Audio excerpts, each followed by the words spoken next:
भिवंडीमध्ये एका गोदामाला भीषण आग लागली आहे। लाखो रुपयांचे लाकूड यामध्ये जळून खाक झाले। या आगीचं कारण मात्र अजूनही अस्पष्ट आहे। आग विझवण्याचे अग्निशमन दलाचे प्रयत्न सुरू आहेत। भिवंडीतली ही घटना आहे। आगीचं सत्र भिवंडीमध्ये काही थांबत नाहीये।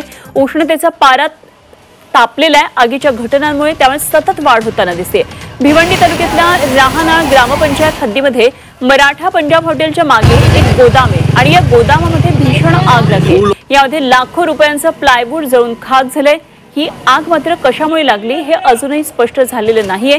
घटनास्थळी अग्निशमन दलाच्या गाड्या दाखल झालेल्या आहेत। ही आग विझवण्यासाठी अग्निशमन दलाच्या जवानांकडून शर्थीचे प्रयत्न सध्या सुरू आहेत। या आगीमध्ये कुठलीही जीवितहानी झालेली नाही ही प्राथमिक माहिती समोर येते।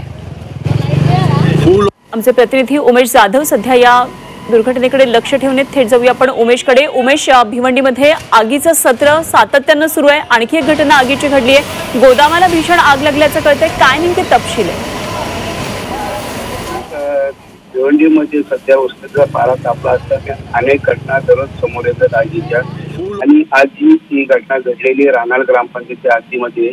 या ठिकाणी मराठा पंजाब हॉटेलच्या मागे एका प्लायवूडच्या गोडाऊनला आग लागली आणि मोठ्या प्रमाणात ही आग भडकलेली आहे। या गोडाऊनमध्ये जो काही प्लायवूड आहे तो सगळा पूर्णतः जळाला आहे आणि यामुळे मोठ्या प्रमाणात लाखोचे या गोडाऊन मालकाचे नुकसान झालेले आहे। सदर घटनास्थळी अग्निशमन दलाच्या गाड्या या ठिकाणी दाखल झाल्यात आणि आगीवर नियंत्रण मिळवण्यासाठी त्यांचे शर्थीचे प्रयत्न सुरू आहेत। परंतु ही आग कशामुळे लागली त्यात काही कारण समोर आलेलं नाहीये। ते स्पष्ट देखील झाले नसून परंतु आग विझवण्यासाठी जे काही शर्थीचे प्रयत्न सुरू असताना आग भडकत उमेश, जरूर घडामोडीवर लक्ष ठेवून राहा। वेळोवेळी आपल्याकडून अपडेट जाणून घेत राहू। तुर्तास धन्यवाद दिलेल्या माहितीसाठी। उमेश जाधव आमचे प्रतिनिधी आपल्या बरोबर होते।